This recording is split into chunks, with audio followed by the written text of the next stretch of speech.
How's it going, everybody? And welcome back to another episode of your favorite swimbait podcast, Scales and Tails, episode 193, early morning edition. We got up a little early today on a day off to record this one, just because I met this guy a couple weeks ago, and I'm like, I want to have him on the podcast. We had talked before, but getting to meet him, I was like, yeah, I want to have him on. So all the way down there in Australia, if you guys could believe it or not, halfway across the world, the time zones do not match up very good. So Tanner, what time is it over there? Like 9:30, 8 p.m., 9:30 p.m. Yeah, right now 8 p.m. Or So 8 p.m. I've had dinner. Yeah, it's almost bedtime. Dang. Okay. So it's 8 p.m. over there right now. So it's 6 a.m. here in Michigan. So kind of Yeah, I'm not working this week, and I texted Tana and I said, dude, I want to do an episode, like let's try to figure out a time that works for you. If I have to stay up super late or get up super early, I will totally do that. And luckily it worked out. So all the way down in Australia, Mr. Tanna Black, if you guys are not familiar, Instagram crazy page. He was just here for the throwback tournament. When you guys listen to this, that'd be like probably a month ago or so. Just an absolute legend. Came all the way from Australia to fish the tournament and hang out with a bunch of us guys for a couple weeks over here in the U.S. And we'll get into that a little bit more. But Tana, before we get too deep into it and talk about all that stuff, we got our icebreakers here. I'm really intrigued yeah. to hear your answers because I don't know. I'm not even sure what to expect. Okay, so we're getting up. We're gonna go fish a reservoir tomorrow for some Murray cod. We're going to catch a meter cod tomorrow without scope. Where, but we got to Yeah. stop at the gas station. We're not camping out there or anything. We got to stop at the gas station on the way out there or convenience store, whatever you guys have. What's the go-to like fishing snack that we're getting at the store? And then what is like the store you're stopping at, and kind of explain that to us because I'm sure you guys don't have a quick trip out there like a lot of the Minnesota or Wisconsin guys have. So like what's the go-to convenience store out there? Yeah, well, Kyle was definitely sure to show us the quick trip story out there, but yeah, definitely no quick no quick trips out here. So to be honest, I haven't done too many cod trips, but I'll speak about the barra trips that we do up north. Hmm. So about 2 hours from home, it's about a 3 hour drive Okay. to get to the dam, and about 2 hours on the way. There's a small little country town, and they have a gas station or servo, as we call them. Hmm. Fill up the car, fill up the boat on the way there, and we get. Do you guys have HSPs, halal snack pack? No, I don't think so. No, so like a loaded fries, basically. So Okay. loaded fries, mixed lamb and chicken, bit of cheese with sauce of your liking. Wash that down with a mango loco monster, and you're set. You're in for a good trip if you got those in. Dang, dude, that sounds like eating like a king out there in the middle of the country on the way to It's the dam. it's bloody good stuff. It's not all the servo food is that quality, but if you can get it, then you'll definitely want it. Right. Yeah, a lot of the guys are like, I got a Cliff Bar, I get a Little Debbie snack or something like that. So to hear like you getting like almost a full meal, like a full quality meal too, lamb or Yeah, chicken, dude, that's yeah, freaking awesome. Do you like yeah. grab Well, anything extra for throughout the day, or you just eat a big breakfast or whatever before you get out on the water and call it good? uh, well, our trips up there, up north, are generally like multi-day trips, just because it is a Oh, bit of a mission to get out there. yeah. So usually we're kind of packing food to bring, but I'm a big beef jerky kind of guy. Mm. So I'll stock up. We have a local store here. I'll get a bunch of beef jerky. So I kind of live off that for a couple of days, couple monsters, and then just your standard chips and lollies and stuff throughout Right. the day. Yeah. Okay. Yeah, Next question. Personalized a little bit more towards the guest if you guys aren't familiar. What's like if you and I if we're going out fishing tomorrow yeah. for whatever we're going for, what are you like tying me on to catch, or what are you telling me to start with bait wise and why? It's I can't lie. It's pretty hard to go past the metro Mm, at any point and any time. Um, yeah, at the right time of year, the barra like to sit up in the weeds, as I'm sure the bass do yeah. over in the States. Sit up in the shallow weeds, and if you can burn that across the weed tops, they'll just come out and smash it. Mm, Yeah, they can be pretty aggressive. So if you think of like burning a frog across yeah. weeds, you can kind of do the same. Mm. except it's like a meter barra coming out and smashing a burnt metro is pretty wicked. Dude, that's crazy. All right. Getting into like the It's nitty cool. gritty stuff because this is just so.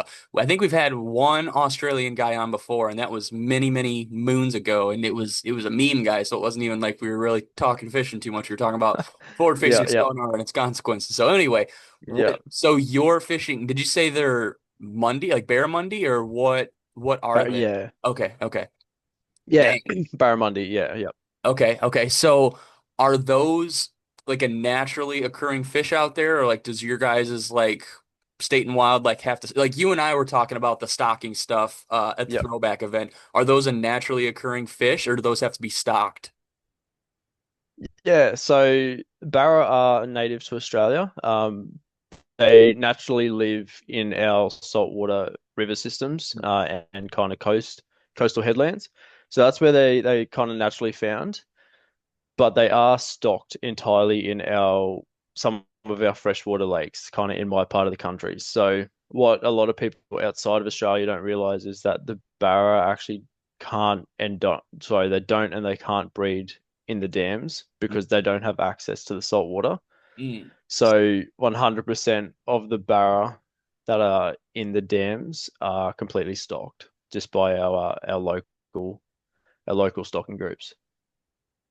Yeah, dude, that's it's interesting that they don't spawn. Like, do you guys see like I Yeah. don't know. So it's not like they're getting. I don't know if like people in Australia like would pressure spawning fish or fish on nests or not. But I'm sure you see like essentially, I would think a lot of fish in the U.S. die after getting handled. Like once they get ripped off a nest or a bed or something. So out there, you kind Yeah. of limit those fish to where you. I mean, you kind of have to. It seems like you have to have some skill or know what you're doing to catch them. So I feel like that lessens the mortality rate too. So just because they don't spawn doesn't mean like your guys' numbers are hurting. I'm sure.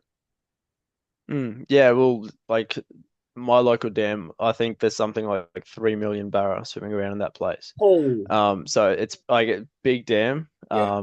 but there's a lot of fish in there. But it is quite interesting because even though they can't breed in the dams, they still follow the patterns as if they could. Mm, So it's natural for a saltwater barramundi to swim out to the river mouths and spawn. So in the dams, a lot of our dams do connect up to rivers, but they're dammed completely at the wall. yeah, So all the barra will move down to the front of the dam and they'll just congregate in the basin right at the dam wall.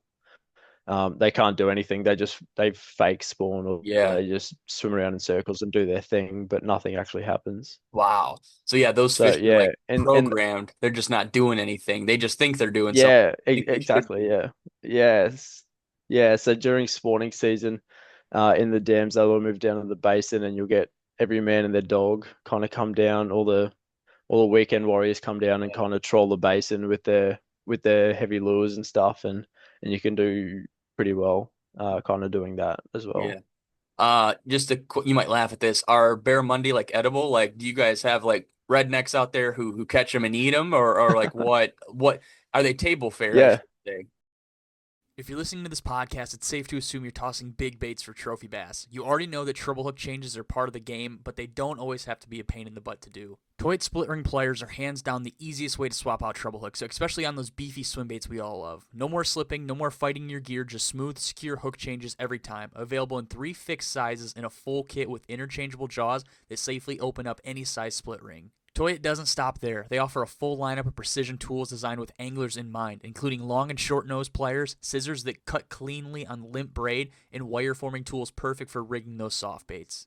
So up your game with Toy, because when you're chasing giants, every detail matters. Check them out at toyfishing.com and be sure to use code SNT15 for 15% off your order. Again, that's toyfishing.com, TOIT fishing.com. And again, SNT15 for 15% off your order. Picture this, the sun rising over the mountains, your line gets tight, and the fight of a lifetime begins. Welcome to Lake Bacharach Lodge, Mexico's premier largemouth bass fishing lodge.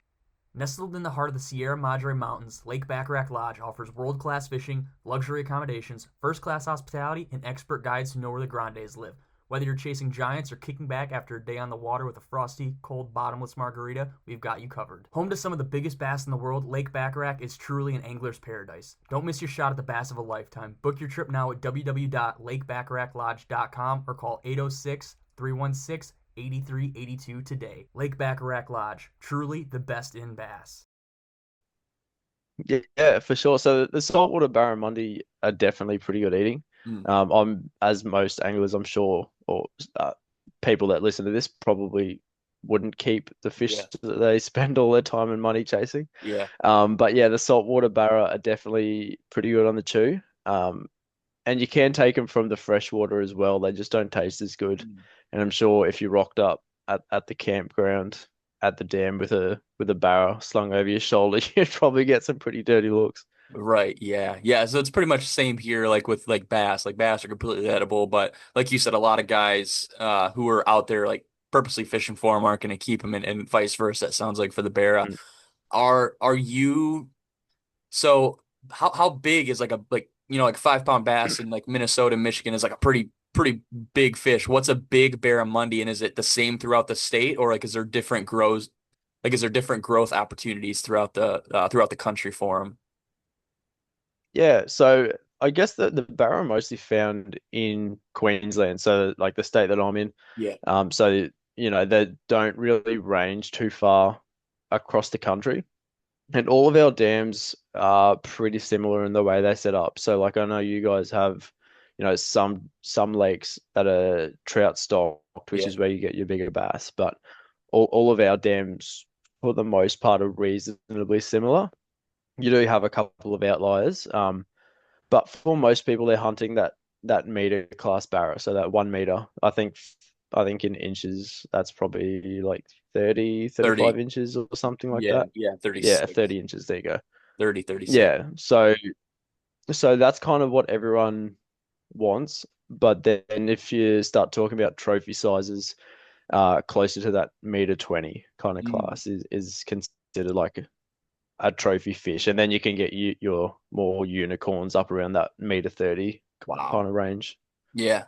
Yeah, so it's kind of like I mean essentially it's like a muskier pike here like a 35, 36 inch pike is or muskie is like pretty decent like it's nothing to scoff at. And then also from what I know it's kind of the same for cod too, right? Like a lot of guys chase their whole life for a Murray size cod or a meter size cod. So it seems like a meter for you guys is like kind of the standard for some of your, quote unquote game fish to go after. Like that's like the big fish or the big to decent fish in this country.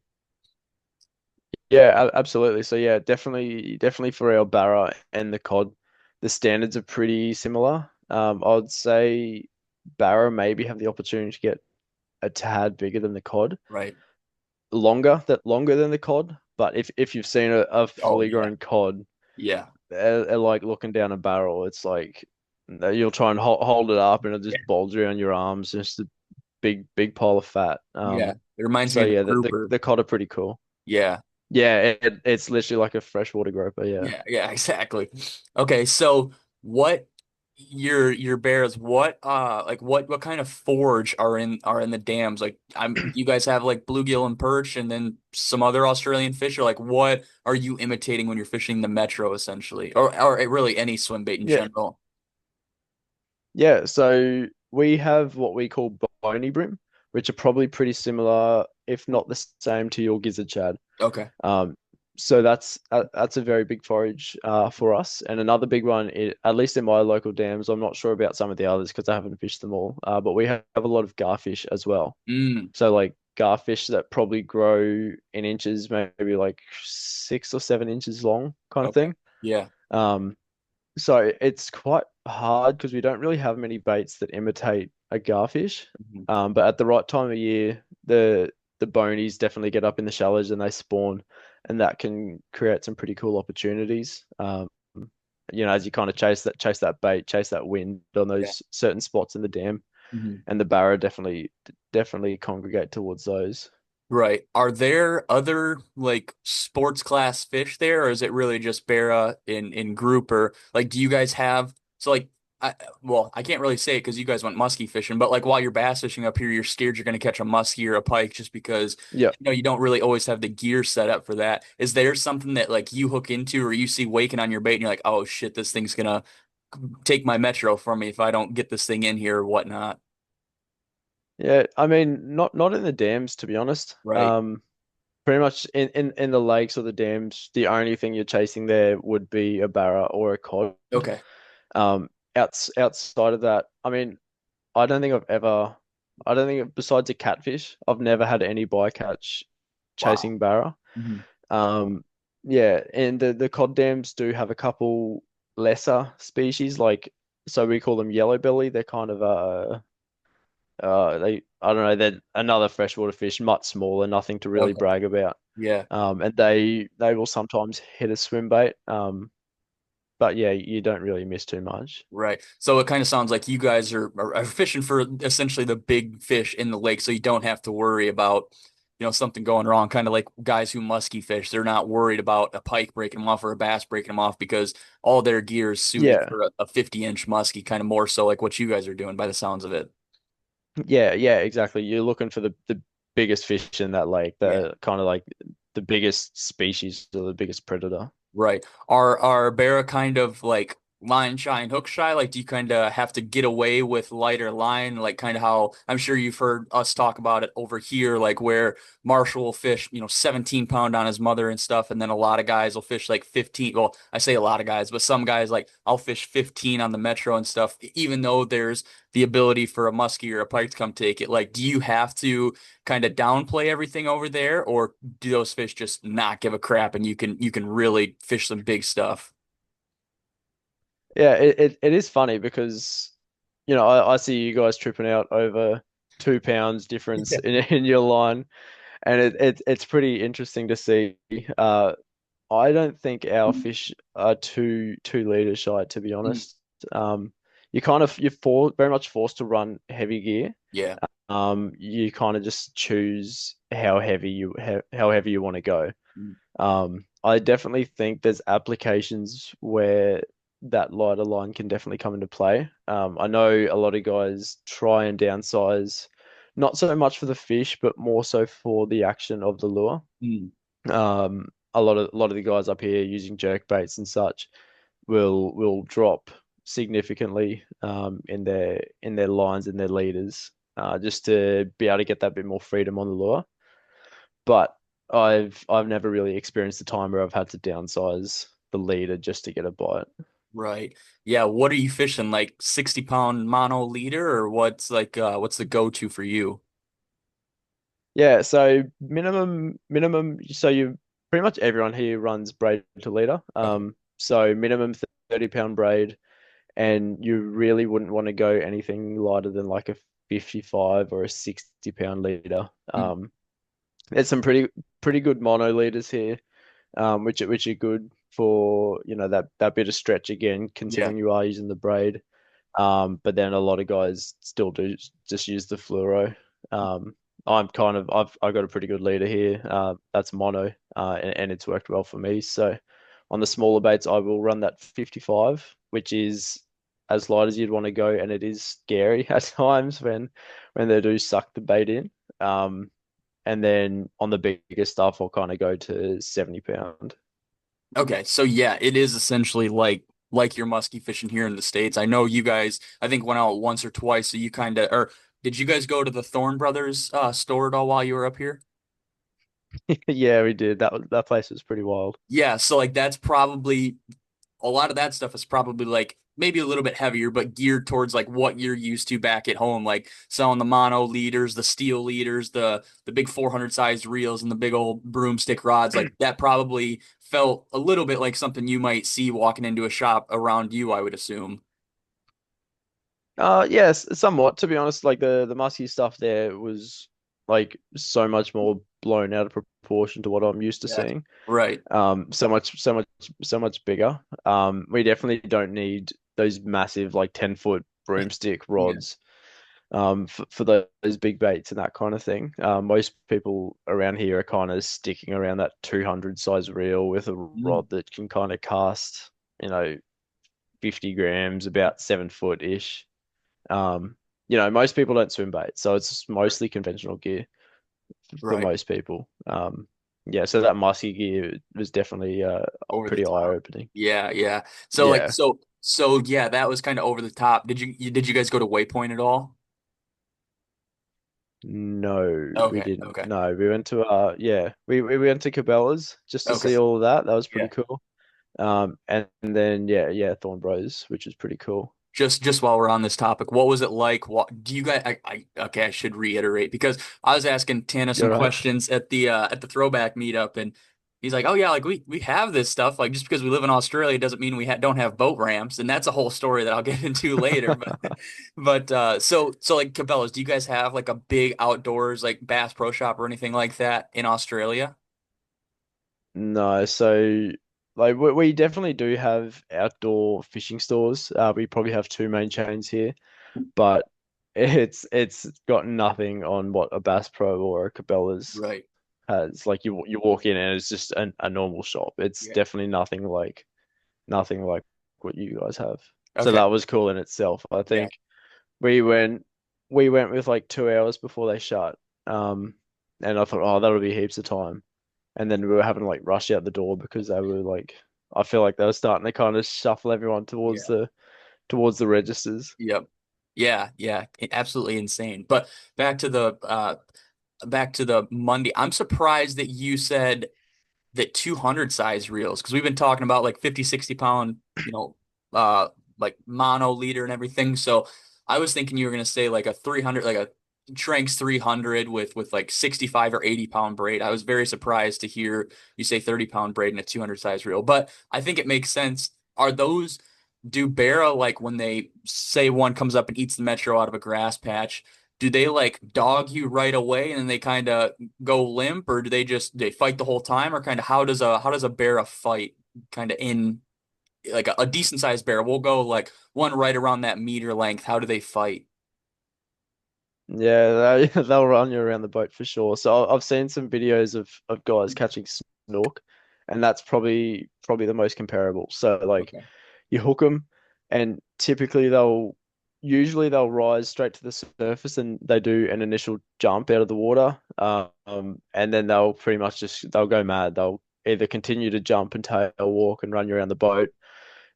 If there's any kind of structure around, they'll definitely try and I don't know if they intentionally do it, but get you hung up in that. Yeah. Like if you're in the trees or if you're around the weed, you definitely need to try your best to keep them up from that. Mm. Um, yeah, deep water, they really have a tendency to dig you under the boat. I don't know what it is. Maybe they find comfort in the shadow or something, but they'll try and dig you under the boat. And they're quite an aerial fish. So it's not uncommon if you are fishing for them in deep water that they'll take you under the right side of the boat and your rod tip will be in the water and they'll be jumping out the left side of the boat. Yeah. So Dang. you're trying not to break a rod and you can just hear them going berserk on the other side. Yeah. It's pretty fun. Dang. Um, What yeah, so what open water you can kind of let them. I'm right. sorry. Oh, I was gonna say, what reel are you using to like not burn out the drag and everything? Yeah, most of our reels in terms of drag are pretty good. I'm definitely a big conquest man. Okay. So where I can, I've got conquests and stuff almost across the board now, which is good. Um, but most of the reels are fine. You kind of hook them, and when you can, you let them do their thing, and it's Mhm. it's not too bad. Right. Definitely have buggered a couple of reels though. Yeah, I definitely could believe that with just what you were saying about them like dogging like going straight down and stuff. Kind of in the it kind of like a smallmouth in that sense where they'll go aerial or they'll just try to dig themselves down. Like I mean, from my experience, if you catch Yeah, you probably didn't, but if you catch a smallmouth on a spinning rod like a drop shot or a Ned rig or something, they'll either dig down and or they'll just go airborne and jump like crazy. There's really no in between. So I mean, in that sense, they kind of sound like they're pretty similar. What yeah, it is cool. Yeah, sorry, you go. No, no, no, you're good. You're good. Go ahead. Oh, all I was gonna say, it is interesting because the way you hook the fish, especially a barra, will definitely dictate how they fight as well. So barra have a tendency to try and headbutt or cheek swipe your bait. Mm. So I'm not sure if they intend to actually, if it was a real fish, I'm not sure if they actually intend to eat it when they do that. But it's not uncommon for you to hook them like on the nose or on the cheek or even like under the jaw kind of thing. Yeah. When you do that, they generally stay deep and try and dog you deep. Whereas if they've choked it, they also like to they implode feed and they'll suck your bait down. Mm. When they've done that, you'll know about it because that's when they're always up in the air, they're on the surface and they're carrying on. So generally, even if you don't see the fish, you can kind of tell how you've hooked them Yeah. just by how they're fighting. Mm. Do you like, I guess on the a bait like the Metro, it's not too big of a deal just because it is a little bit smaller bait for a 35 inch fish to eat. Are you running just the two hooks or like you just talked about like getting headshot or do you run a treble hook on the line tie or kind of what's like the hardware you're using on your baits? Yeah, just standard rig to be honest.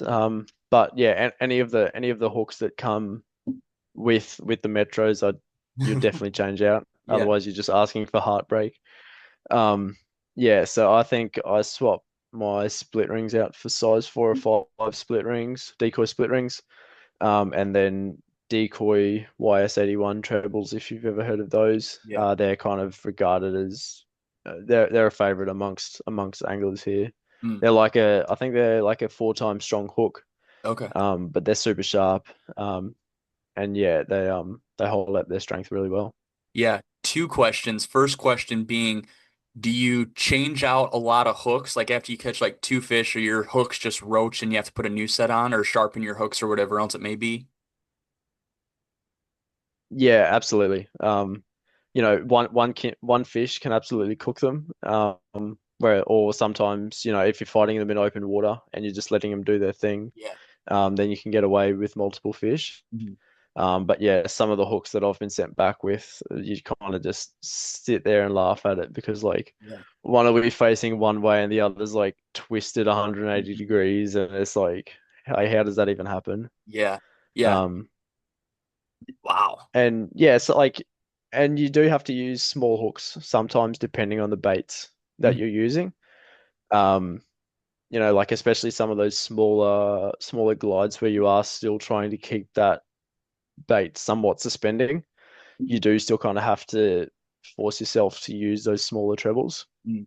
Um, Unlike where if you're using like a big soft plastic, you can dangle this, like a massive treble underneath it to give you that extra strength. Right.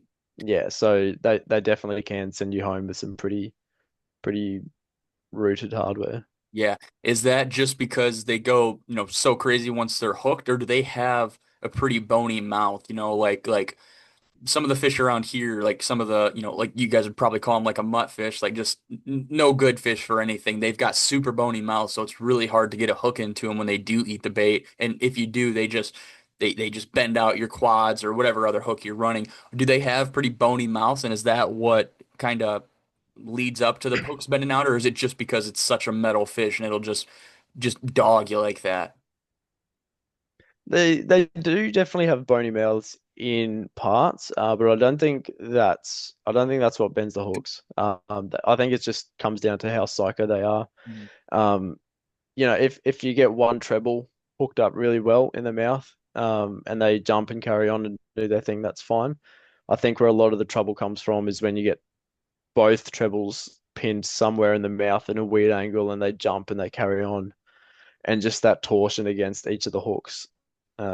I think that's when you can really just start doing some damage to your hardware. Right, yeah. But obviously you can't really choose how you hook up. Mhm. So yeah, it is a bit of a gamble sometimes. Right.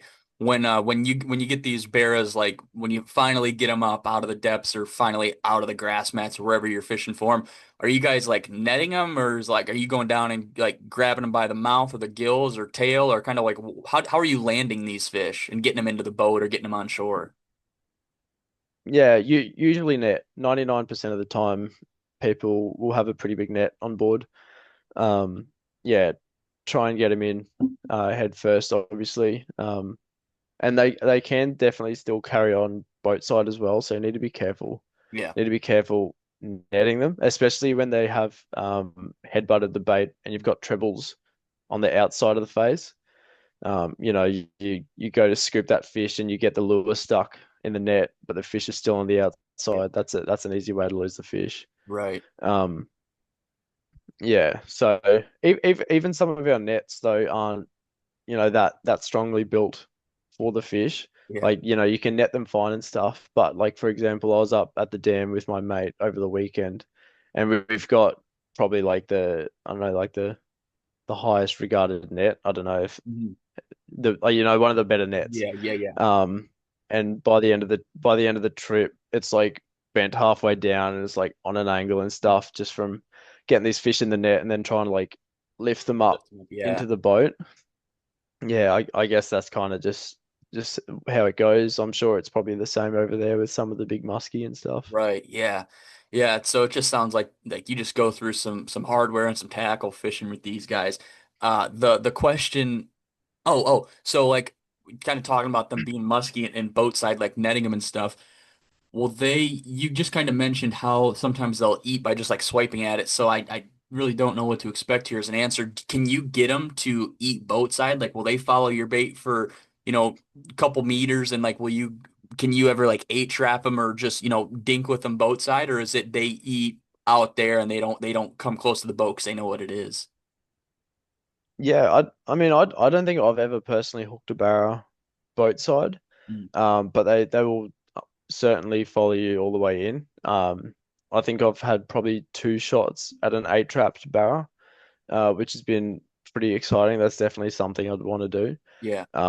But yeah, especially if you are kind of in and around weed or in and around the trees where they do have that bit more cover to move, or maybe you're sitting on top of fish that are more actively cruising through Mhm. because they will swim under your boat just as they do what they do. Yeah. And it might just be chance that one sees your bait as you are kind of burning it back to the boat. Um, yeah, so it definitely wouldn't be impossible for one to like follow you all the way in and eat it boat side as you're lifting it out of the water. Yeah. Yeah. Are you fishing differently? Like you just mentioned, you and your buddy at the dam this weekend. Are you guys fishing differently at the dam than you would a stretch out like on the main part of the lake, like over a grass mat? Like, are you fishing heavier line? Do you have to like fight them more because they're in the current, so you got to get them up and out of the water? Kind of is does the way you fight the fish and even target the fish change from from being under the dam to the main lake? So you mean like in the salt rivers versus the Oh, versus oh, the freshwater oh, okay. dams? So yeah, yeah, that's what you meant. Yeah, yeah, like that. Is there a do you have to play them Yeah. different or go about it a different way? Um, I'd say they're pretty similar. Some people would probably argue that the saltwater barramundi probably fight a bit harder than the ones in the fresh. But I've hooked them in both, and they both will give you a proper run for your money. Right. But yeah, if again, like most fish, if you're fighting them around structure and you give them that first bit of fight to do what they want, then more than likely you're being sent home with a busted braid, and probably down a couple of swim baits just because they will wrap you up as much as they can. Yeah. But if you are in that open water, um, yeah, it's pretty safe to just let them do their thing. Mm. Um, yeah, and it can be beneficial to fight them, or to not manhandle them Yeah. as much sometimes as well, because the more you manhandle them, obviously the more stress you put on the gear, Mm. and they can start to chew through your line and break you off and that kind of Yeah. thing as well. Right. What brand braid are you running? Do you guys have like the Power Pro or Daiwa Samurai braid or like what do you go to the store and buy over there? Yeah, pretty popular one amongst barra anglers would be Suffix Okay. 832. Yeah, yeah, yep. I believe you guys have that over Yeah. there. Yep. But outside of that, we got a bunch of different brands. We don't have like actually I think we do have the Power Pro. Mm. But there's not really like one specific brand that everybody gets. Right. Um, people more so just going by the breaking strain or Mhm. the minimum PE that you'd want to go, and then just kind of Yeah. picking their preference from there. Right. On my reels, I think I've got. Shimano grappler braid, Mm. um, which is super thin. So like I'm running, I think on my like big swim bait reels, like I got a 300 MD Conquest in there for like my big baits, and I think I've got like 70 pound braid or 77 pound braid, but it's only like PE4, so it's pretty thin stuff for Yeah. what it is. Hmm. Um, and I just like that peace of mind of knowing that it's strong, but it's still thin enough to get a bunch of line on that reel if I need it. Right. Yeah. Um, Yeah. yeah, so just kind of good peace of mind there. Hmm. What oh crap, I had a question. We are going line. What's like the biggest bait you can get away with fishing down there? Like if you guys aren't familiar, bait religion is kind of like essentially a big swim bait distributor for you guys in Australia. From what I know, he Yep. kind of gets a lot of the US Yep. baits and help them get introduced over there to you guys for Murray or Mundy or whatever else you guys are fishing for. So like, can you get away with, or have you seen guys fishing the Ghost, or maybe the Frenzy is like too big, or like kind of what's like the sweet spot, and then what's like the obnoxiously large bait that you can fish, but you might only catch like one fish over the course of a weekend? Yeah, well, to be honest, there's nobody here. Oh, there's only a small handful of guys here that are chucking those cool, big swim baits for our fish down here. Um, so I haven't seen too many people kind of pushing that limit as to, what a big bait is for some of these fish. Um, the barra, the biggest bait I've successfully thrown for a barra is 9 inches. Okay. And I'm sure they would hit bigger than that. I literally ordered a ghost today, Mm. just because it very much interests me to really try and push the boundaries on that and Yeah. just see how big of a bait I can get away with. Mhm. Eventually, I want to try and catch them on, mothers and yeah, the ghost, hopefully a frenzy. But the forage in our lakes just doesn't get that big. Yeah. But at the same time, like, if a fish is hungry enough, I I believe that it'll hit it anyway. Mhm. If it's hungry, if it's actively feeding, I think it'll still hit it, even if it's out of curiosity. Yeah. Um, that's for Barra. The Murray cod are definitely more inclined to hit that really big, obnoxious stuff. Yeah. Um, so I've only got very limited cod experience, Mhm. so my experience doesn't span too wide. Mhm. But exactly the same, I'd love to get down and throw some mothers, throw the ghost, a frenzy once I get it eventually, Yeah. and kind of just start ticking fish off on those bigger cool baits. Mhm.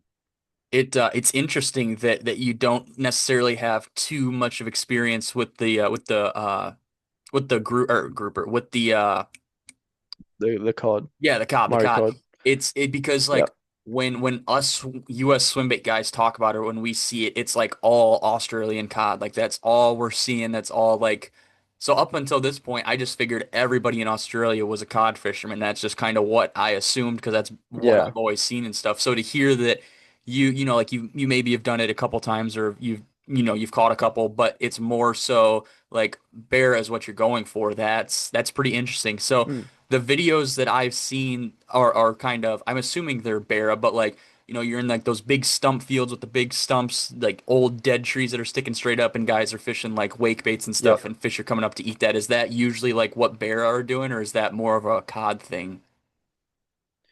Yeah, I mean, both would probably behave similarly. Okay. Based off what you mentioned, I would assume you're probably thinking or have seen COD Yeah, yeah. videos. There's not too many like uh, popular accounts or popular videos I've seen of people throwing wake baits for the barra and Right. having the same thing. Hmm. You definitely would get those, big surface eats Yeah. on the wake baits from barra. But all the videos I've seen have been on cod. Mm. Um, but yeah, the barra and the cod don't really live in the same part of the country, Mm. so it really just depends on where you live. I'm kind of somewhat in between. So, we get the saltwater barramundi 5 minutes from home, or you can drive 3 hours and go and chase them in the freshwater dams. Or for me, it's like a 3 to 5 hour drive south in the complete opposite direction if I want to go and chase cod. Dang. So it's definitely something that I want to do more. But Barra just tickle my pickle that little bit more. Yeah, yeah. The way they fight and Hmm. carry on, it's pretty exciting. So, Right. it makes it hard when you've got a long weekend free and Mhm. you can choose to either go and do what and you're pretty confident in, or you can go down south and chase cod and kind of, step out of your comfort zone a little bit. It's easy to kind of crawl back into your old habits and just go and chase barra again. Right, right. Wrapping up like the Australian questions I have, have you like messed around with that flea shad at all? Like sinking it over the grass and like just like burning it through there to get like reaction strikes? Is that a bait you've messed with a lot? Yeah, Kyle actually sent me one of the high float fleas. Oh, okay, yeah. And to be honest, it's something that I need to put more time into. Hmm. Um, because it's it feels like just such a unique bait that it doesn't like, especially because the high float one, it doesn't really do much on the surface. You really need to burn it Yeah, and have confidence that fast. the fish will rise up for Yeah. it. Um, I have had two eats on it at night time. Mm. So heard the barra blowing up around us on the garfish. The garfish like to sit up like right on the surface and you hear them jumping and scooting around and stuff. And so I thought, stuff it. I'll tie this thing on. I think that was like the week after that Kyle sent it to me. Mm. Um, and it was amazing to watch because these barra were pretty shut down otherwise. Like they were eating, but they wouldn't kind of hit everything else we were throwing for them. And tied this high float flea on and just started absolutely ripping it around. Like if you've seen people like chucking big poppers for Yeah, like the yeah, giant trevally yeah. G2, like proper like Hmm. I was doing that up the backs of the bay and it got blown up on twice. So it was amazing to see, like, that they wouldn't hit your subsurface lure work slow and subtly, Hmm. but this thing just absolutely like ripped across the surface. They loved it. And I haven't done it since, and I need to, because that'd make for some pretty cool footage. But Right. yeah, Yeah, it's and then that's maybe a good reminder to do it. yeah, and then like I would imagine those fish, like if they're setting up like that, you're night fishing and you're hearing them blow up, like they'd probably destroy a chickadee, but your chickadee would probably be destroyed too with what you're saying. Those wings would be so bent, Kyle would probably have to send a couple extra set of wings with that thing if it got over to you. Yeah, I don't think I've ever seen a barracuda on a crawler. So, Mm. maybe that could be something to try as well. Yeah, It's just, around our lakes we don't really have too many, birds falling into the water or anything like right. that. But again, maybe no one's caught them on a crawler just because no one throws crawlers for them. Like you don't know until you try it. So Yeah. Last question for you. What are your guys' boats you're fishing out of? I know I've seen pictures and stuff, like your truck with a boat or a buddy's truck with a boat. What's like the dam boat that you guys would take out to the dam for a weekend trip or take out on the Salt River? Are they both the same or are they kind of interchangeable on where you would take them? yeah, it's funny. I was having a laugh with Doug about our boats and kind of how they vary. Mm. Um, so over here, the most common boat, people from home would know what I'm talking about, but they're called tinnies, and Yeah. it's basically like an aluminium, I think, like John Yep. boat. Yeah, yeah. So yeah, so it's kind of like the smaller John boats or tinnies are pretty common. Obviously they vary kind of in shapes and sizes and Mhm. whatnot. Bass boats are definitely not as common here as they are over in the States. They're starting to become more popular, Mm. especially people that do fish the dams and impoundments more often. But yeah, t typically, if you ask anyone with a boat, most of them will just have like a standard kind of Yeah. aluminium tinny or John boat setup. Hmm. Yeah, that's kind of what I figured. And then it was gonna be along the I can't even remember what it was.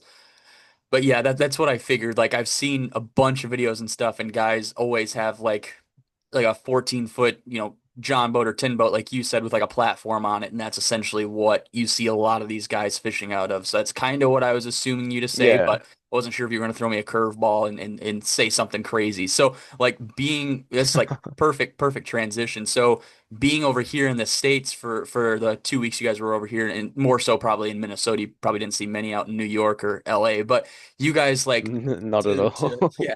For the throwback tournament, like at the end of the day, or even at the boat ramps, like seeing these, there was 25 boats, so we'll probably say like 18 of them were bass boats. Like that was a congregation of bass boats you've probably never seen before, and a good chance you won't see over there for many years until bass boats like really get popular, or either come back over here. Like that was like a lifetime experience for you to see that many bass boats in one place, I assume. Yeah, it was pretty cool. Like if I mean if you went and followed the tournaments around here, you would probably see the same, but our Oh. tournament scene in Australia definitely isn't as big Hmm. as it is over there. So like, you'd really have to chase them down if you wanted to kind of see that. Yeah, But I've myself have never kind of experienced anything like that. So it was pretty cool. I was sitting out on the boat with Kyle. And I was sending videos to all my mates back home, like this is sick, and yeah, just all, like the amount of money that was just out floating on the water, yeah. waiting to all start and stuff is pretty wild. Just how yeah how many bass boats there were and how much I guess money Yeah. there was invested in some of those rigs. Yeah, and then like you guys fished off of Doug's boat a couple times, I think. Like to fish off a boat like Yeah, that, like you're fishing.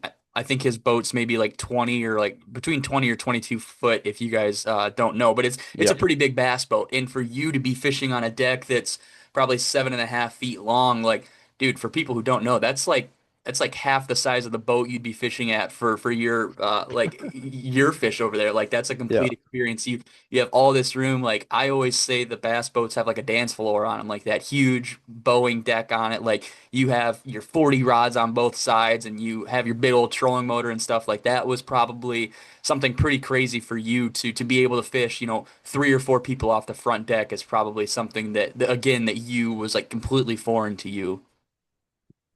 yeah. It was an awesome experience, even just to be in and around Dog's boat for sure. Yeah. Stepping in it for the first time, I felt like I was getting into the cockpit of some sort of spaceship. Yeah, yeah. Um, and yeah, just the big power poles and I think he had a 250 on the back. It was pretty wild.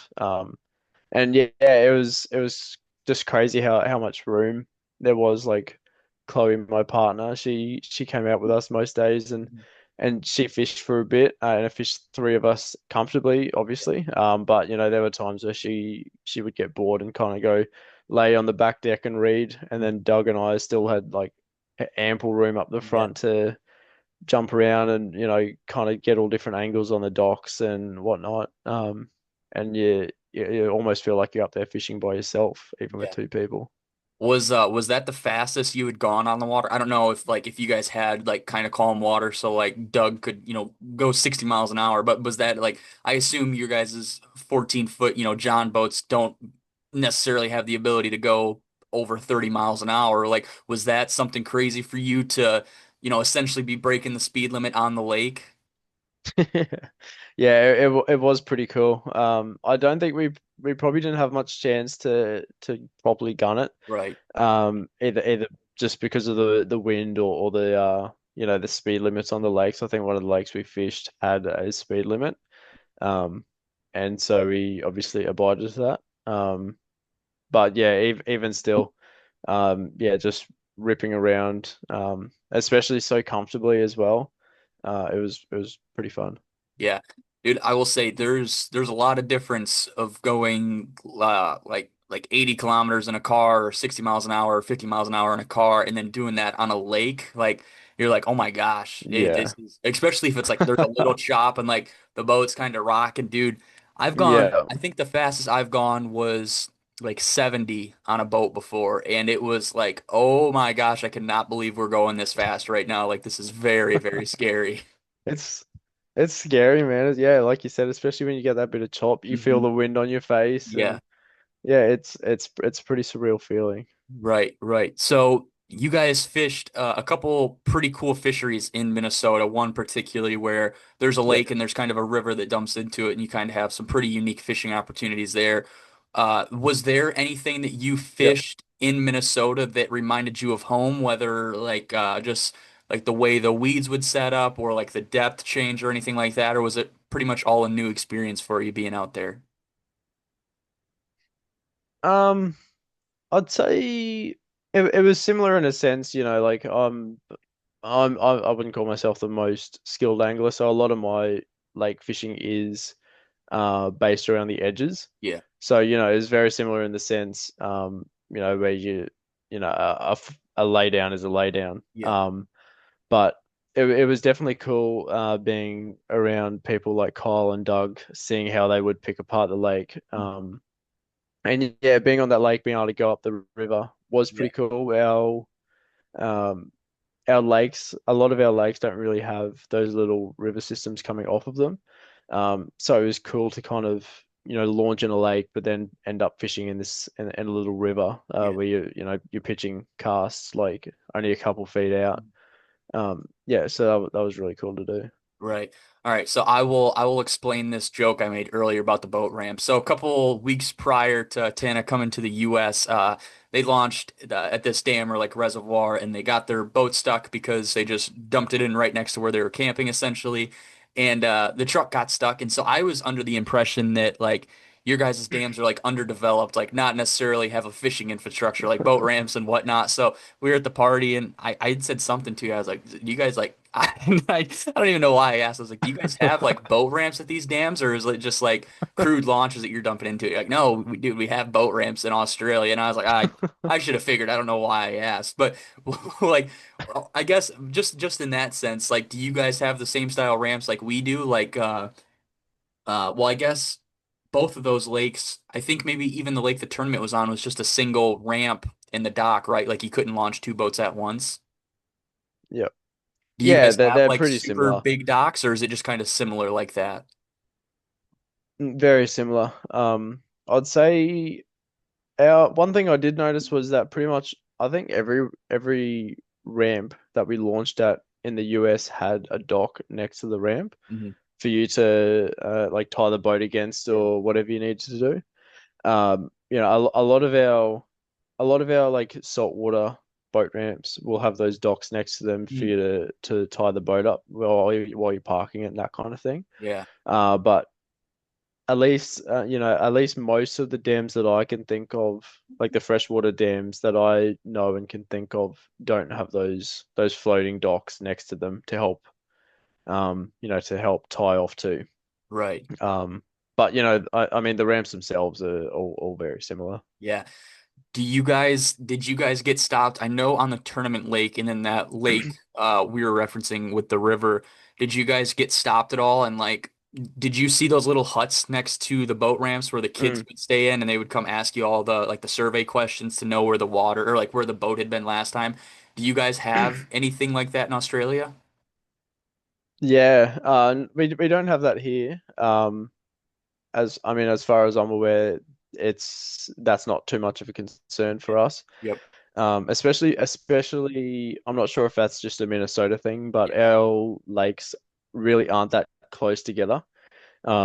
So that risk of, contaminating one lake to another is so much more slim because it's usually 2 or 3 hours in between anywhere, like any other lakes. Um, but yeah, I think there were two times that I can remember in Minnesota that we got heckled for where were you last time and all the rest. Checking the boat over Yeah. for any weeds left over or anything like that. So that was interesting to see as well. Yeah, we don't have that here, and the first lake I fished out there was that Creek River Lake, and so yeah, I'm getting ready to pump the board up, and here comes this kid with a clipboard asking me for my name or whatever, and asking me, he's like, "Where was the last place you put this paddle board in the water?" I'm like, "Dude, it's like 900 miles away. I guarantee nothing's alive on this board Michigan. right now." Yeah, yeah. I was like, "No, dude, we're good." And then I was talking to like Billy and Kyle and Doug about it, and I'm like. I was like, they were like, you guys don't have that over there? I said, no, I have never seen anybody like asking asking. I can't believe the state pays all those kids probably throughout the summer like a little summer job, and I'm sure it's like $10 an Yeah. hour. But I can't believe they pay all those kids to sit at all these boat ramps and just talk to all these people. That was kind of interesting. That was a culture shock for me, let alone, I only live 2 states away from that place. Yeah. Yeah, it was funny. Like one of the last lakes that we fished with Doug. Yeah, we pull up and see this young girl in a high vis, kind of walking around, bossing everyone around with their big boats, like making them get under it with her little tweezers or whatever Yeah. to pick off the weed. And when there wasn't a boat, she was just sitting on her lawn chair reading her book, and Yeah. it was pretty funny to see. Right, right. Yeah, that is funny. What I assume you hadn't caught a smallmouth prior to coming to Minnesota, right? No, never. Yeah, we don't have any of the species that you Yeah. guys have. What was that like? Was that like fighting a small bear where you're like, okay, like this is pretty fun, like pound for pound, this is a pretty fun little fish? Or were you expecting more out of a smallmouth or a largemouth prior to catching them? I mean, if you ask kind of anyone here what they think of how you guys fish, Oh boy. it's a bit of a joke that Yeah. everyone kind of just horses them in, and they don't really do too much. And to be honest, I'd probably say that stands pretty true. Oh yeah, 100%. I mean, I'm coming from a fish that grows over a meter and jumps Yeah. and carries on and does all the rest. So yeah, I mean, I'd say that most of the fish that I hooked, I kind of just winched in and bullied. Yeah. There were a couple that kind of try and Mm, dog you next to the boat and that kind of thing. Um, but yeah, I think the biggest difference for me was actually fishing the straight through fluoro. mm, That was a big learning curve for me. right. Yeah, so I don't think I've ever touched straight through fluorocarbon. Mm, So I brought my GoPro with me on the trip, and so I recorded pretty much everything. Like I got pretty much got all my fish on video and yeah. that kind of thing. And watching them back, I look like such a Gumby just because like the fish will hit, and I'm like, oh, I was on, oh, I'm off. I'm like, shit, it's still on. And I like just Yeah. wind Yeah. this thing in. I don't think I set the hooks on at once. Right. Um, yeah, it was just a completely different feeling. Going from that sensitivity you have on braid Hmm. versus the straight through. Yeah. Was it weird? I assume when you guys go out for bear, you're not catching, a dozen fish a day per boat, are you? Sometimes you definitely can. Okay. They can be a fish that when they shut down, they really shut down. Mm, But at the same time, when they're on, they're on. So yeah. you can definitely have those sessions, especially on the barra, where you do go out and whack them, and they can be quite easy. Mm, Over last weekend, definitely wasn't easy. They were probably as shut down as I've ever seen them. mm, Um, spent the whole weekend there for two bites. But yeah, I mean, we definitely have had those sessions where you go out and you can almost do no wrong. yeah. Yeah. I was gonna ask what it was like to have the ability to catch a smallmouth or a bass like every 5 casts, especially in Minnesota. Like there's a lot of fish Yeah, in Minnesota and they're all pretty aggressive. Like what was that like to maybe catch 20 bass in a day? Essentially they're not meter long barra, so it's not, it doesn't yep, tickle your pickle like you were saying. Like they're just kind of smaller fish that fight for a couple minutes or a couple seconds and then it's done. But was it weird to catch that many fish and like interact with that many fish in a day? yeah. It's funny you say that because that's something that I've already said to my mates is that it was so cool to be able to go out and catch that many fish Mhm. on swim Yeah. specifically. Yep. Um, because here, especially, you know, yes, barra, but we also have a number of other species that will hit swim baits, Mm, um, but not as readily. So like, you can go out and grind and kind of force a couple of bites on a metro. Whereas, yeah, we went out with Kyle on that lake and I think between us we caught 25 fish just yeah. in a couple of hours. And to do all on the bigger swim baits was pretty fun.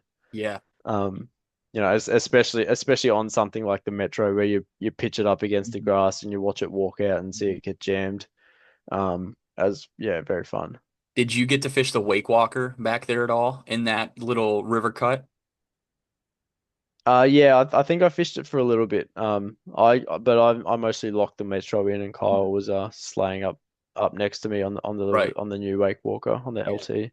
Okay. Okay. So yeah, it's like just a crazy, crazy experience. What was the craziest thing like bait wise that you fished? Was it the mob walker? Like was that the biggest thing that you had seen anybody else fish and catch fish on while you were here?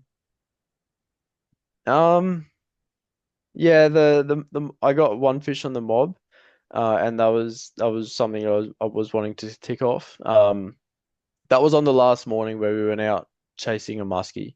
Mm. Yeah, sorry, yeah, chasing a muskie. So yeah, pulled a bass off a grass line on the mob, and that fish was probably only I think from memory is only like a two or a three, Wow. so it's pretty small. And I got the photos on my phone, Mhm. and at the right angle, like the mob just Yeah. towers over this little fish. Right. Um, and yeah, so that was pretty cool. Right. What I should have asked you this earlier. What rods are you fishing back at home? Like what's like two or three rods and brands that you're fishing for your swim baits up there or out there? Yeah, I love my. Have you heard of Miller rods before? Yes, it sounds familiar. Yeah, yeah, Ian Miller. He's a custom rod builder here in Australia. Sponsors Carl Jochimson, Oh, okay, if you okay. know the Yeah, name. yep, yeah. He's one of the tournament anglers. Yeah, who's originally from Australia. So I've got a lot of those. But then just a lot of the standard stuff, your divers and Shimano rods and that kind of thing. Okay. Um, and then yeah, I kind of have a bit of a quiver, I suppose you could say, of various rods and stuff. You Right. meet like your medium heavy and Yeah. all that. But I have just ordered got it a little while ago now, but I did order in a extra heavy Omega Mm, from Leviathan. yep. Um, just because there's no real rods in that range here in Australia. So Yeah. I spent the money. The shipping was pretty brutal. So it definitely hurt to get here in Australia. Yeah. But I've got it now, and it's a pretty sweet rod. So Right. That's what I was going to ask. What was it like kind of fishing like our custom production rods essentially over here? Like it's probably the same thing like the Miller rods. Like this guy is making his own rods off of the own blanks and it's not necessarily a Dio or a Shimano or something that's getting made in a factory. Like I'm sure it's a yep. guy in his garage making them. What was it like to have, I know Doug has a huge spread of rods on his deck that are all swim bait rods that are all different. He's got that super light finesse rod from Leviathan. He's got that dirty dragon, and I'm sure everything in between. And likewise with Kyle, I'm sure. What was it like to have that many options to fish? Similar baits on. Like, was it pretty interesting to have that many, essential swim bait rods? Yeah, it was cool. I think the coolest part of being in Minnesota for that week was just being around so many swim bait orientated people. Mm, Um, you know, um, being in Australia, there's just not that much access right. to the culture that you guys have over there. So it was cool to like, yeah, hang out with Doug and hang out with Kyle, who base themselves entirely around the swim bait. So, everything they do is swim bait gear. Yeah. Their mindset towards things is entirely swim baits. Hmm. Um, so yeah, it's cool to be around those people and be able to have those discussions and even just look and play with the gear that I'm forever seeing online. That just isn't readily available here in Australia. Is pretty cool to kind of get that hands-on experience and do it for myself. Right. Yeah. Yeah. Was it interesting to see like the shop when you walked into the throwback shop for the first time when like I don't know it was probably the next day after you guys came into town or maybe the day of what was it like to experience like in American lure I mean I say American lure shop but there's probably not many like the throwback shop what was it like to experience Hmm. like where these baits are coming from that you had been fishing for a while now and like see these people pouring them and Scott in the back painting them like what was that like kind of a culture shock for you too? Yeah, it was super cool. Like I have seen photos and videos of it online previously, so I kind of Hmm. knew what to expect. But it's like anything, like you chat to someone online for years, or you see this place online, you see photos of it, for years, and you eventually get to actually see that place in person. It's pretty cool to be able to walk through and actually see everything and see how it operates and whatnot. Even just the simple things around the shop, like seeing all the inventory stacked up Oh in yeah, in the yeah. corners Hmm. and all the planning and that kind of thing. Hmm. It really puts into perspective that these baits aren't just made out of thin air. Yeah. Everything, needs to come from somewhere. And there's all the logistics that go into it. It's not just a matter of clicking your fingers and you've got, a rack full of metros hanging up ready to sell. Everything's done, by hand. Everything Yep. needs to be ordered. All the rest. It was very eye-opening to go into the shop. Yeah.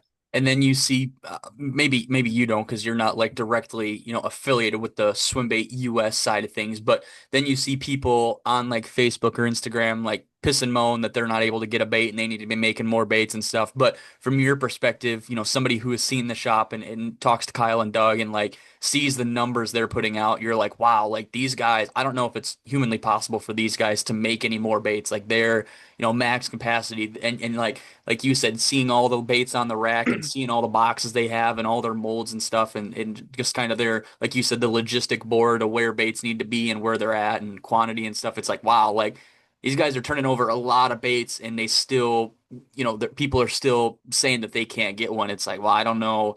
You just it's crazy to see the inside of the machine like that and then to still have people complaining that they can't get the baits.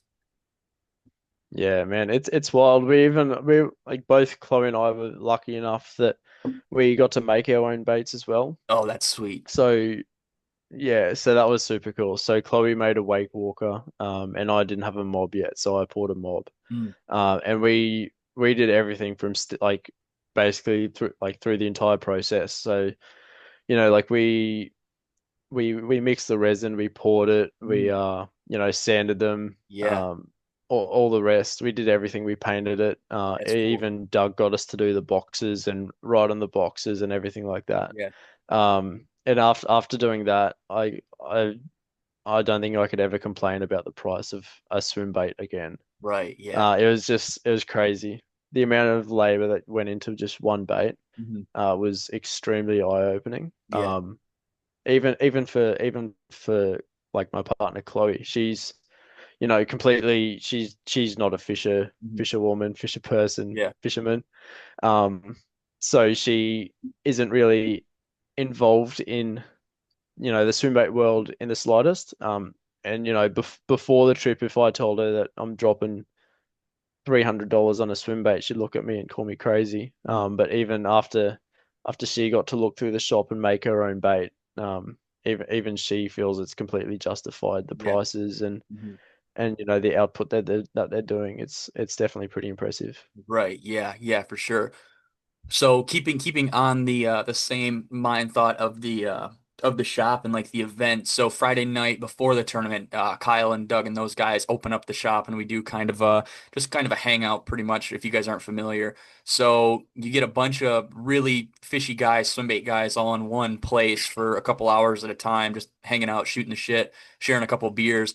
What like is there like barra hangouts for you guys? Like I don't know if you guys have a season, but like is there times like throughout the season like where there's an opener and everybody, camps out the night before and you guys all hang out around the campfire shooting the shit, having a couple beers, or was that kind of like a first for you too, like to have a like a fishing group hangout? Yeah, I mean, for me personally, I've probably never really been a part of a community like that or like a hangout like that. Okay. I know, so we do have some barra tournaments and stuff Okay. here that run once a year, and they're pretty good, I believe. With organizing events around the tournaments and that kind of thing. Um, so if you were in the tournament scene, then it's probably pretty similar to those guys in the Right. in the barra tournaments. But at least for me personally, it was a brand new experience to kind of get into the shop with all these new guys and kind of get to nerd out over Hmm. over baits and fishing and all the rest. It was very cool, especially to meet a bunch of these people that you do already follow on Instagram or you see the videos of and that kind of thing. Mhm. That was really cool as well. Right. Was there a lot of people that would come up and talk to you and be like, "Oh, this guy is not from Minnesota or literally any other part of the US." Like, were there guys who like were familiar with you or kind of knew who you were, but were not expecting you to be Australian, or people who just straight up had no idea who you were, that you were like, "Oh yeah, these people were not expecting me to be here," type thing? I think Kyle did a pretty good job at, making it known that there were some Aussies coming in. Um, so, I think a lot of people probably just knew that there was someone from Australia Yeah. coming, but didn't, necessarily know me personally. Like yourself, you knew who I was and you Yeah. you knew who I was coming and that kind of thing. But there were definitely a lot of guys in there that, just knew there was someone from overseas coming in. Mhm. Um, a lot of people that I met there at that night as well that I chatted to previously on Instagram, but because they run a business page, I never actually saw their face. Right. Yeah. So they'd come up and say, "Oh, Tanna, how's it going?" And I'm like, "Hey, who are you?" Yeah. And I'm like, "Oh, it's so and so." And I'm Mhm. like, "Oh, shit, all right." Yeah. Um, you see their baits or you see their content, but you don't actually know what they look like. Mhm. Yeah, yeah. It's like if you don't put your face with the brand, then people really don't know who it was. Like Scales and Tails for a while was like Yep, that. People had no idea who the hell I was, and then started posting my face and stuff. People like, okay, I know who this guy is now. yep. So Takamura-san from Monster Bait Development was there. If you guys don't know, he's a Japanese bait builder and Japanese angler and stuff. Did you kind of know who he was prior to him showing up and kind of, I guess we'll say talking, but talking is a very loose word, like talking to him and stuff. Was that kind of crazy for you that a guy, I mean, it's crazy to me that a group from Australia came out here and now Takamura's son flies all the way out from Japan to come a couple times in the US. Like, was that interesting? Was that the first time you'd ever like talked to a Japanese angler before? Yeah, for sure. So I definitely was aware of his brand Mhm. before that. But up until that point, I guess I didn't probably follow him Right. on a personal level. Yeah, yeah. So it was really cool to get to meet him, and I think even just seeing his journey through the US completely. I mean, if you want to say solo or not, I know he stayed with a bunch of people, Yeah. but I'd definitely say he was doing that on his own. Was very cool to see, and I think that was pretty inspiring, especially as someone that does speak very minimal English. Yeah. Um, that would be a pretty daunting thing. Like I can't even imagine Mhm. traveling Japan fishing Yeah. by myself. I don't speak a lick of Japanese, so that was, definitely pretty inspiring to see. But I did get to have a pretty good chat with him a couple of times throughout the night. And yeah, the conversations that we could have, even though they were short, just because of that language barrier, were definitely we still very clearly shared the same interests and the same passion. And it was cool to kind of get to connect with him that way as much as we possibly could. Yeah. Did you have some buddies at home that were like jealous that you were pretty much surrounded by, I mean, there was some pretty good hammers there at that event, that night, even in that tournament, like some pretty decently well-known guys in the swim bait community. Do you guys like closely follow that in Australia, or is there like your own guys that you follow? And like were your buddies jealous that you got to hang out with Kyle for the last, week or so, or maybe some of these other guys that were there too? Yeah, for sure. So like some of my mates that do surround themselves in the swim bait scene, I was definitely kind of dangling the carrot in Yeah, front yeah. of them a little bit, making them a bit jealous. Like, especially at the party the night before when everyone was bringing in like doing their show and tells with like Brian brought in his frenzy and Yeah, yeah. Immortal Trout and all the rest, and Marshall had his signal and all the rest. Mhm. So I was kind of showing my mates photos and stuff of that, and definitely making him a little bit jealous. Um, yeah, so it was just really cool to be able to do it and yeah, get to meet everyone and play with all the cool toys and do something that a couple months ago was just a bit of a throwaway comment about, oh, you should come over to America. Yeah. And I'm like, oh, well, I'll do it if you're keen. And Yeah. Kyle was like, okay, I'll do it. And then yeah, we made it happen. It was very cool. Yeah, dude, it was super. I was super sick. I was so happy that you guys made it over there.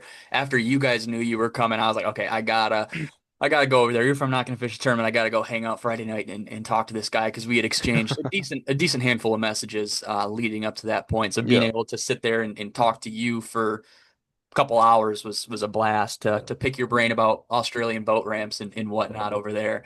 Uh, so that was Friday night, kind of Saturday morning. You Yep. fished the tournament with Kyle. Yeah, yeah. Fished it with Kyle. Got up super early, I think, because I was staying with Doug. Yeah.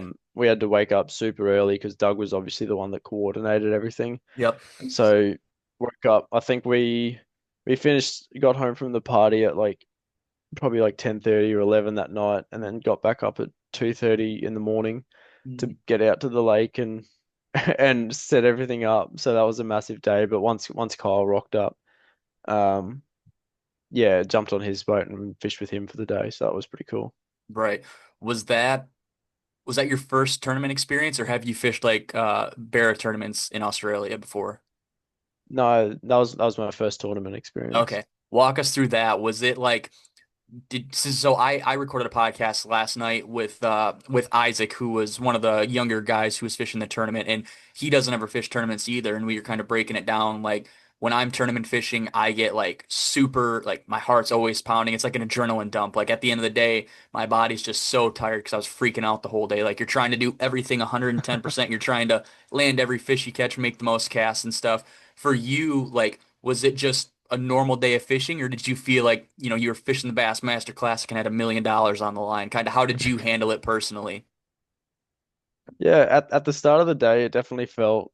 I know the tournament was pretty chill as far as tournaments go. But at the start of the day, especially after seeing all those boats, waiting for the start, I was Yeah, like, holy shit, like what have I got myself into? yeah, yeah, And and initially you kind of feel like you're stressing out a little bit and like you kind of got this weight on your shoulders, but as the day went on, Kyle and I both kind of just faded into this weird middle ground where we were kind of just zoning out and we were just junk fishing the whole time yeah, yeah. and kind of we went through a really tough bite kind of in the middle of the day where we I think we fished for like a couple of hours without even a bite. Mm. Um, and so we kind of just fell into this slump of brain rot and just, cracking jokes all the Yeah, time and so we still had a pretty good time even though we weren't catching them. right. Yeah. So yeah, yeah, so at the start of the day it definitely was a little bit stressful. But towards the end, it was just like I was fishing with my mate, and Mhm. um, yeah, we still had some pretty good fun. Yeah. The best way to fish is with a lure builder because you know they have a bunch of baits and you know that they're not scared to break those baits. I fished with Marshall and Kyle. We fished the river last year when I went out there one of those times, and I Kyle gave me a pink lemonade Metro because that was before the first drop, so they were trying to get film of it. And like my fifth cast, dude, I bombed that thing about 40 feet up into a tree. And I was just sitting there floating downstream trying to get this bait back. And Kyle's like, well, dude, the good news is I brought like five more. So if you don't get that one back, I have another one for you. And I'm like, well, that's the pros of fishing with the bait builder. Like this guy can just go home and pour more if Yeah, he needs more. So that was kind of cool. Did uh did you guys catch or like did you catch any fish that you were able to contribute to the final bag, or did you guys catch your three keepers, or how did it play out for you guys? yeah. I don't think I caught my first fish until like halfway through the day. So Kyle got his two pretty early on, and then after those two fish, we really struggled for a couple of hours. And then I think I got the biggest fish for the bag, which not big, like probably like a mid to high three, I think it was. Um, but that was still cool. Yeah.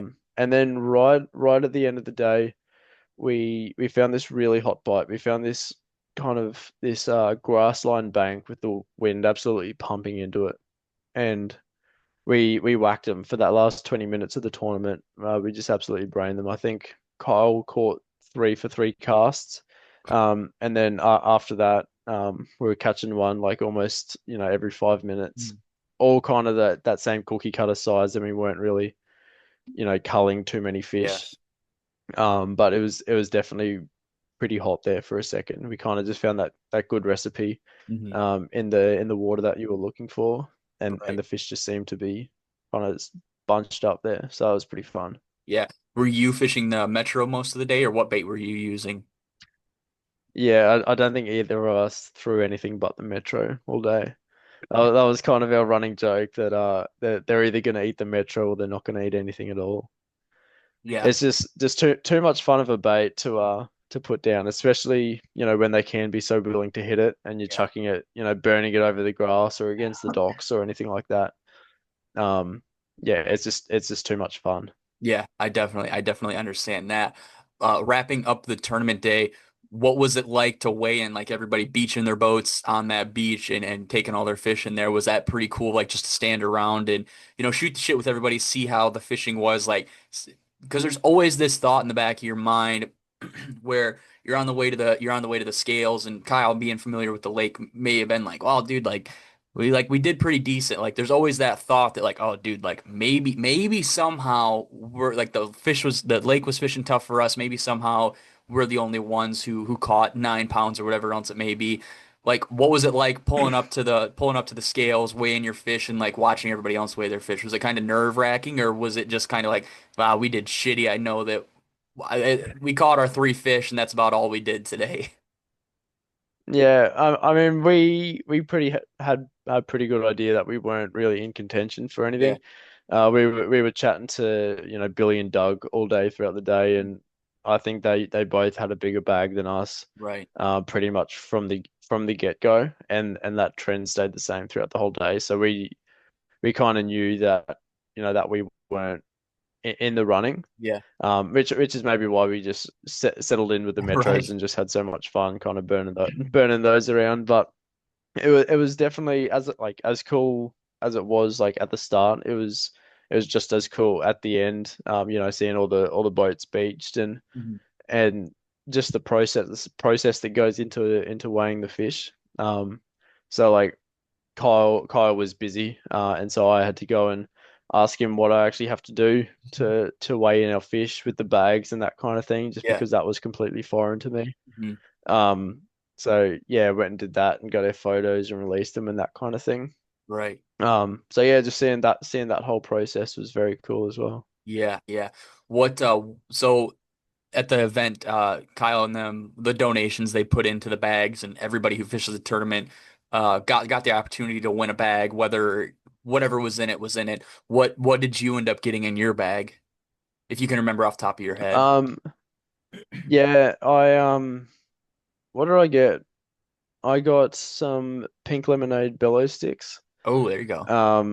I got a hatch match goby. Dude, sick One of bait. the, yeah, Yeah. which is cool because I've been chatting to him quite a bit in the lead up. He's actually coming over to Australia for his honeymoon.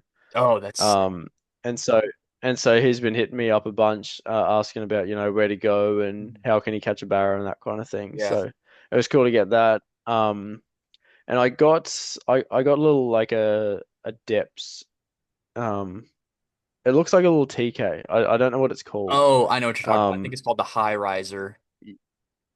yeah, something like that. It Yeah. it looks like a like a Tiny Clash Yeah. knockoff from Depths. And then I got this other little I don't know, like a 4 or 5 inch wake Mm. crank thing. I'm not too, it didn't come with any branding on it, so I'm kind of not too familiar with the Right, right. brand, but it's pretty cool as well.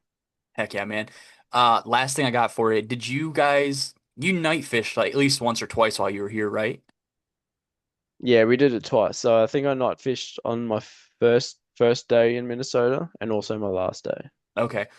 How did that differ from your night fishing for Barra? Like, was it just like completely different? Like, was the lake a lot quieter? Because I assume this is another general assumption I have for Australia. Like, you guys got some crazy wildlife over there. So, like, Were the lakes and like the woods like pretty quiet compared to or tame, I guess, compared to like what you're fishing at night over there? Actually, it's probably the opposite. It's probably noisier, Wow. especially the last lake that we fished right next to the Oh, highway. yeah, yeah, Um, that's a pretty loud lake. yeah, yeah, I'm sure you probably know the lake. Yeah, it was pretty crazy, all the cars and stuff going past. But yeah, I mean, in terms of wildlife, it's much the same. Like, you know, you've got all your frogs Mhm. and all that that kind of kick around. As I'm sure it is in Minnesota's, you do get the odd, Yeah. freaky bit of wildlife that Mhm. crawls around on the edges, wild Yeah, dogs yeah. or pigs or something like that. Um, but yeah, it was quite similar, I suppose. Yeah. Did you fish the same way you would back at home, like with the wake bait, or like did you fish the soft bait at all at night, or were you fishing the Metro at night, or kind of what was the angling side of things? How did it differ from what you do back at home? Yeah, once it got dark in Minnesota, I was throwing either the mob or the wake walker. Mm. Just because I wanted that surface bite, and it's something that to be honest, I've seen you guys do through YouTube and whatever or Instagram, Mhm. chucking around wake baits at night time Yeah. and getting crunched. And so I kind of just tried to follow that trend, and that was pretty cool. I caught a few bass and even got a couple of pike at night on the wake walker. That was cool. Mhm. Versus like at home, it's not much of like an edge bite Yeah. at night time. They kind Okay. of push out into the channels, and so we're for the Right. most part using like sinking glides and that kind of thing. Yeah, yeah. Last question for you. What was it like to catch a pike? Did that remind you of a fish you'd have at home, like big or not even big, just an ugly toothy thing, or kind of what was your first experience with the pike? Yeah, everyone bashed the old humble pike. Everyone that I chatted to was like, "Oh, yuck, those stinky snot rockets." But Yeah, yeah. you know, we have nothing like that at home, so I was just stoked to be out there catching new species. So even though most of them I hooked weren't very big, it was pretty cool to just catch this freaky new looking species with Yeah, big teeth and like a big long noodle. right. I did end up I'm sure you probably saw it. I ended up setting into a pretty good one on the last day. Mhm. I think it went somewhere like 32 or 35 or Yeah. something like that. Out chasing muskie. That was pretty funny time. We both shit ourselves, Doug and I, thinking it was a muskie that rolled on the surface. Um, so that was a good laugh after the fact, but Yeah. yeah, it just turned out to be a decent pike, which is still a bit of fun.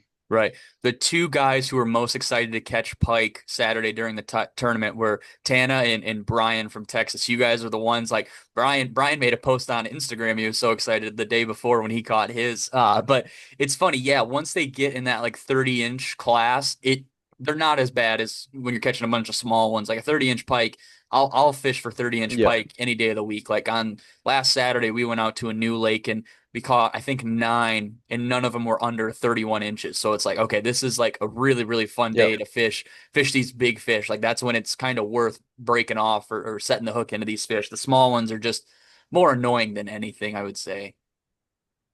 yeah. I can definitely see how the small ones would be a pain, Yeah. especially just after seeing the carnage that they can kind of leave behind. You know, you're rolling the softy through and it comes back like it's just gone through a cheese grater. Yeah.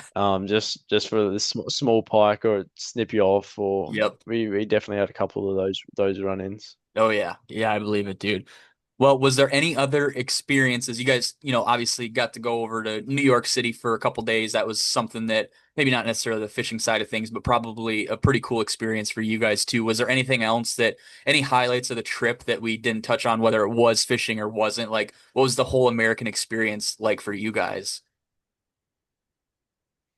Yeah, there's especially in Minnesota, it was very much uh what we probably expected. You know, just as basic as the way the houses look or the way the streets are kind of set up. It felt very typical American. Hmm. Um, yeah, LA and New York were two completely different animals. Like they were just insane. Yeah. Just just the I don't know, all the buildings and everything going on was just so much to take in. Mhm. Not not all in a good way. Like it was extremely overwhelming. Yeah. Everything stank. But yeah, so my highlight of being in the US was 100% in Minnesota, just Mhm. meeting everybody and just getting to do this thing that, felt or once was so far away to doing. Like, it Yeah. was just like this thing in the back of your mind being like, oh yeah, it'd be cool to go and chase bass one day, Mhm. to actually making it happen. It all felt very, very surreal. Right. Yeah. And yeah, especially how looked after we were as well. Mm. Um, like obviously had never met Kyle or Doug in person up until that point. Mhm. And from the moment that Doug picked us up from the airport, it felt like he'd just taken us in like his own two children. Yeah. Um, so it was pretty funny. We were absolutely spoiled for that entire week that we were there with them. Yeah. Yeah. And that just kind of the hospitality side of things is I'm glad that you guys had a good time. Flying somewhere. Like I flew to a different state one time, never only ever talked to this guy on the internet, and you're kind of getting off the plane and you're like, man, I hope this guy just doesn't leave me here. Like I hope he's a real dude and I hope he shows up and picks us up. Yeah, Like it's always in the back of your mind, no matter how long you've talked to somebody or whatever else. And then just the fact of meeting somebody online, it's a strange feeling. If you guys have never gone to a meetup or just met one of your online friends, it's kind of weird. You're like, holy shit, like I've talked to you for a year or two now, and now I'm like meeting you. You're here. You flew all this way in your yeah, guys' sense. You flew all this way. It's kind of like, wow, I cannot believe that all the stars have aligned, and now here we are meeting in person. And then going back to Australia, thousands of miles away, and it's like, damn, like I've got to talk to this guy, over text or whatever else until I go over there. He comes over here. It's kind of like it's kind of like damn, like it's cool when you get to experience the in-person stuff like that. It makes those moments really sweet. yeah. It does. It's funny. Kyle's already been messaging me, being like, "I miss you. Like, come Yeah, yeah, back." yeah. Um, so yeah, I really do hope that one day I've got the opportunity to either me come Hmm. back over to the States, or be able to have some of you guys over, Yeah. to stay in Australia and kind of get to show you what we're about down here. Hmm. Um, yeah, it's just very cool to make those friendships across the world. At the same time, as fun and exciting as it is, it's also that little bit sad or Oh, yeah. disappointing that you can't just go and hang out with your mate Yeah, on the yeah. weekend or whatever. Mhm. Yeah. Yeah, dude, I definitely understand that, man. But outside of that, was there anything that you wanted to talk about or like ask or whatever else before we wrap this thing up? No, I don't think so, man. I think Perfect. you've done a pretty good job at covering all the questions. Perfect. Yeah, I had a great time. Great time chatting swim baits and Oh chatting yeah. chatting fishing. So Oh yeah. yeah, had a blast. I'm super glad that we got this thing squared away and we were able to record this after meeting you. I'm like, yeah, I want to get him on the podcast. I want to hear all the Australian side of things and to hear that it's not just Murray cod was kind of an insight because I think a lot of guys who are listening to this, that's all they know Australia for is the Murray cod scene. So to hear the barra side of things, it's interesting, and I hope that we can like I say we, but I hope that it can grow into being like a competitor of the Murray cod, like to grow what you guys do over there to show like, hey, it's just not these huge Goliath grouper looking things. Like we have these fish here too that we can catch on swim baits. So any way I can help, I'm gonna try to promote the old barramundi as much as I can on scales and tails. Yeah, yeah, for sure. Well, there's definitely no denying that they're a pretty popular fish. It's just in the way of swim baits that not many people target them. Okay. So, it's probably split pretty 50-50, about, barra versus the cod anglers. Mhm. It's just the way that people target them Right. Yeah. does vary. Not many people that swim bait culture just doesn't really exist to go and chuck a big bait for that one bite for barra. Right. Yeah. Hmm. Well, heck yeah, dude. What's the Instagram and where can people follow you if they're not following you already? Yeah, my Instagram is just Tanna Black underscore TANNA. Yeah, chuck us a follow there. I'll be happy to chat to anyone new that's listening.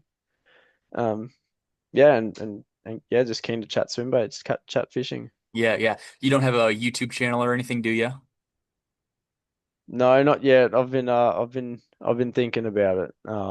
But it's a lot easier to think about it Right. than to actually do it. Yeah, yeah. But yeah, maybe one day. Heck yeah, man. Well, as always, I'll put Tana's Instagram in the show notes so you guys can go follow him. Please go follow him.